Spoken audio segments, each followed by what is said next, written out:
এ ভাইয়া হ্যাঁ কি খেতেছেন আন্নে কাজে আছে পুরোটা বলি দেন আগে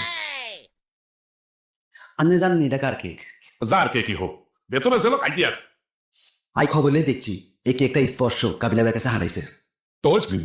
আন্নে মেয়েটা ম্যানারলেস খাউন দেখলে যে বাকালি লক লক করে কাবিলা ভাই প্ল্যান করছিল আঙ্গ ব্যাকের লই ডিনারের পর কেকটা কাটবো তারপর সবার মাঝে ভাগ করে দিব আরে তার আগে বলে দিলেন কে একটা তো কাটা